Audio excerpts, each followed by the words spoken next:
a little bit for a new age, but the corporations kind of getting involved a lot more, but also the malice at the palace.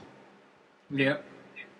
You know, they're. I think the office is scared of stuff like that, so you know, they don't want to see that anymore. It was definitely a black eye, not only for my team, but for the NBA. And that guy, you know, I didn't like it. I thought it was on both sides. It was completely wrong, but it definitely changed the game a lot. All right, I agree. Ken, what you want to add? That was just stupid people.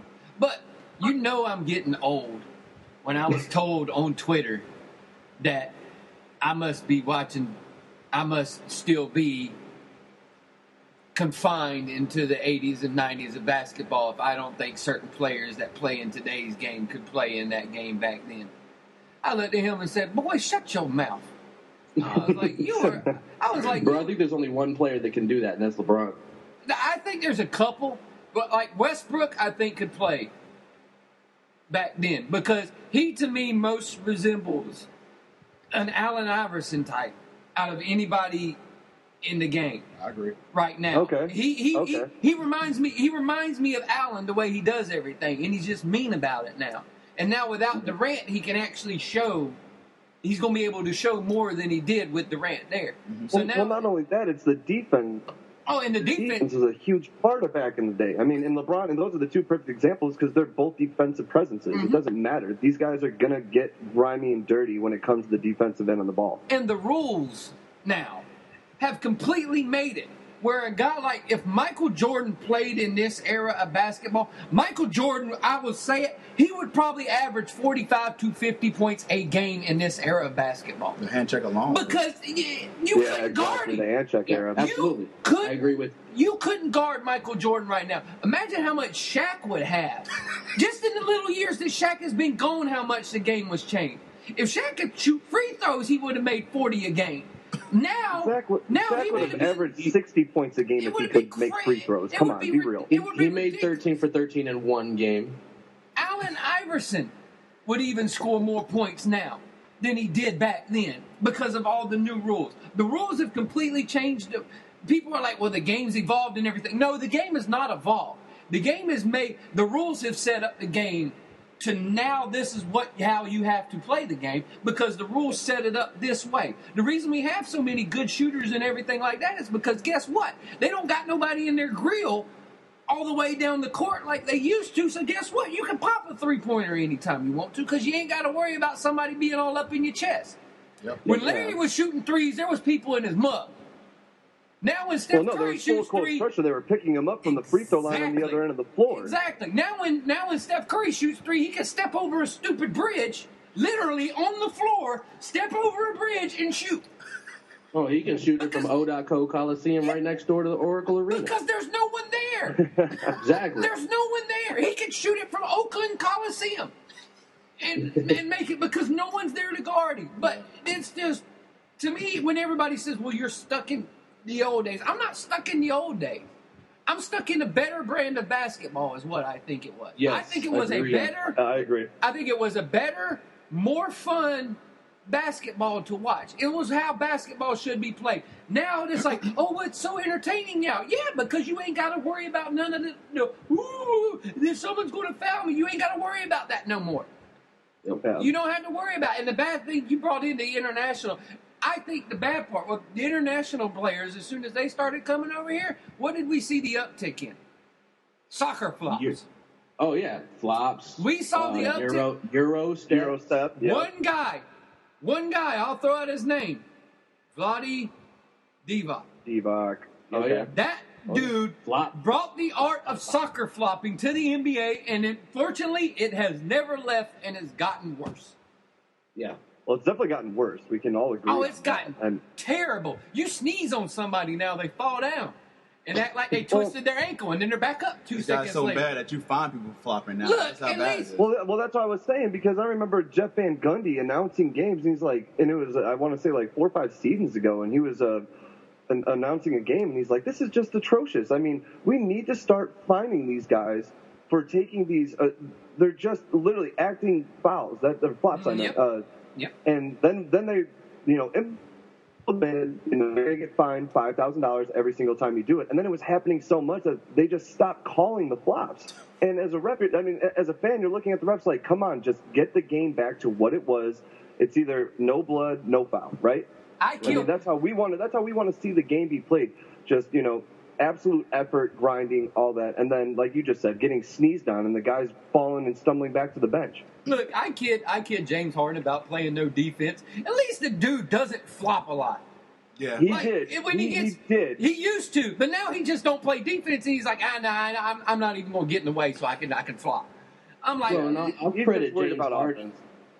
I'm sorry, Nick. I was just going to say I'm going to credit James Harden where he may not flop, but where he kind of makes up for it is he earns his points. He either takes it right to the rack or he earns it at the line. Mm-hmm. Definitely. So there's a couple things I can overlook. He's a huge user of the Euro step. Oh, yeah. But it puts him on the line. That's cool. Earn him, 1 point at a time if that's the case. But that boy, they're called free throws for a reason. But that boy don't play a lick up. If he ever fouls out of a game, I'm going to be surprised. Right. Like, I agree. And I'm not a James. I like James Harden as a scorer, but when we get to as far as the fifth question that Cortez wants to do with the top 3 MVP, I got a little bit for James Harden. Cool. Yeah. Let's save that. And to add with the flop there, spoiler alert. The worst flop I seen was when Lance Stevenson slapped himself in the face and that was a foul call. That was by far the worst. I'm like, okay, this is when NBA featuring just got really bad. So the worst flop I've ever seen. Marcus Smart. It transfer over to college football is when the guy from Florida didn't even hit the dude from Tennessee, and the dude from Tennessee act like he got shot, and they gave him a 15-yard penalty. That was the biggest flop I've ever seen in my life. They take flopping in football now. Oh, dude, they do it everywhere now. All right, moving forward. I'm going to start flopping at work to get out of work. There you go. All right, let's just get right to it, man, because, I know we got a lot to discuss, but do we agree that there's going to be a rematch in the 2017 NBA Finals? Yes. Oh, yeah, 100%. Absolutely. There's without a doubt, because name a team that's in either conference that is going to compare to the Warriors or the Cavaliers. They are just too good right now. And that's on paper. Let's be honest. That's on paper. The season hasn't started yet. Yeah. But when it comes down to it, playoff experience, these guys are going to get it done.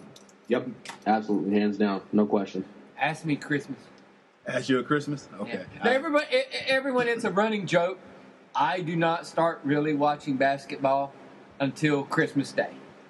That's actually the greatest day of games. It is. You ask Cortez. It's the most competitive series of games. He'll ask me about basketball, and I'll be like, dude, wait till Christmas.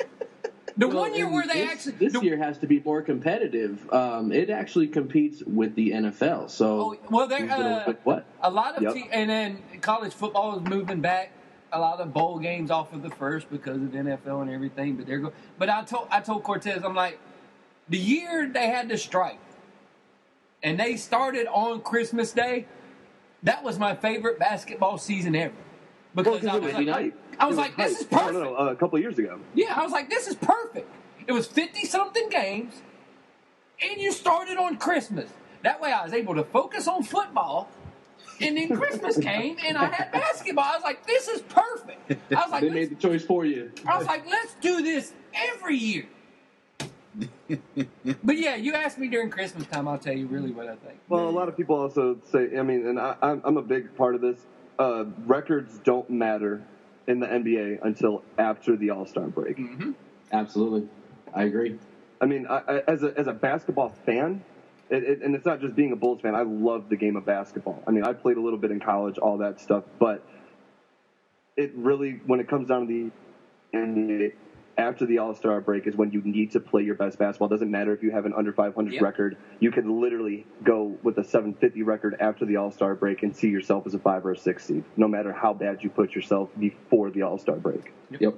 That's why I like watching it after Christmas. Especially, I love watching it all throughout the season. It doesn't matter. Basketball, this is my favorite time of year. We've got basketball, football, and hockey, and it doesn't matter what day of the week it is. I've got something to watch, but I love watching basketball, and even now in that November. I'm getting back into hockey. There you go. And as me, I'm the same question. It's going to be a rematch. Everybody understands pretty well. All right, next question. Kevin Durant joins the Warriors. I mean, if you're living on the rock, if you don't know that, you just find out now. He did? He joined the Warriors. Did? So I'm going to go with you, Kevin. Initial thoughts. Was that skinny guy playing basketball for the Warriors. For you, your initial thoughts when you heard about his decision and the role that you see him playing with the Warriors. Hey, I kind of figured he was going to go. It was either stay in OKC or go to the Warriors.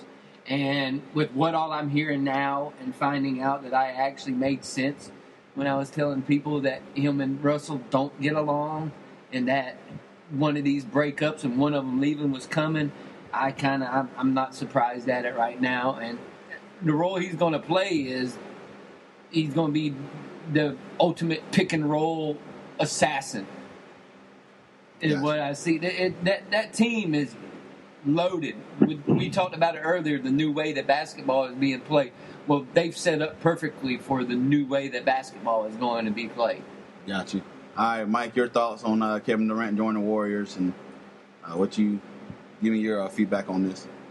So I think because of how close they were last year, they could have really been the representative of the Western Conference. So being that close, having Russell Westbrook, Steven Adams actually developing pretty well, they have their own way of doing things, and I think for him going to the Warriors, I think it was a little bit of a cop-out. I would have liked to see him stay with OKC.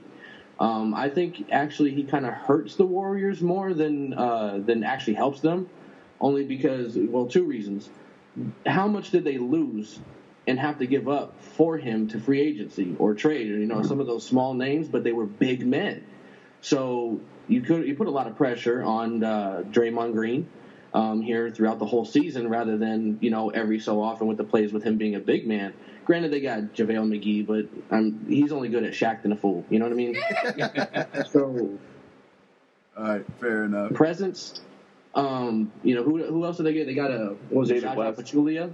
They got David West. David West for minimums. I mean, they've got some players, but are they really going to step up like Bogut did in that system? This is the first year with them, so they've got to learn how to play together. So I'll be interested to see. I know through the whole regular season, it's going to be absolute and sheer dominance.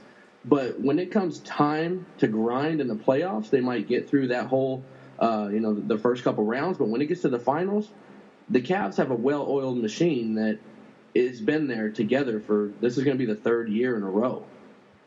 Okay. Together, and they actually have one under their belt, so they have that experience of losing and winning. They're going to go out, I feel, where they can maybe be the only team that takes them out. All right, Nick. All right. Well, I'm not mad at the decision. In my opinion, you should strive for one thing in the NBA, and that is to get a ring. And by him joining Golden State, he's doing just that.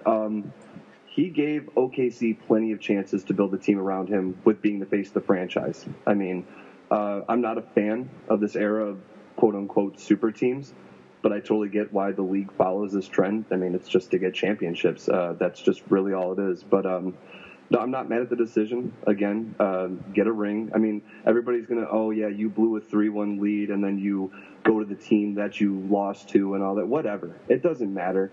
He's not getting paid. He's not the most paid player in the league. He wants to get a ring. Now, he blew his shot of getting a scoring title by coming to the Warriors. But I mean, this guy, he's a triple threat.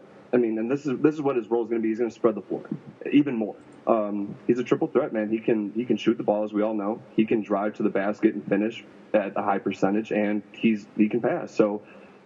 Me personally, if I'm Steve Kerr, I'm going to run a somewhat Princeton-style offense with this team because now KD's on it, even with all the more shooting. But, man, I see it working for them. I really do. And, again, I see them going to the championship against the Cavs. So. Yeah, with Kevin Durant, wherever he would have went, it's going to equal championship expectations. So, Kevin Durant last year in the playoffs shot 28% from three-point line.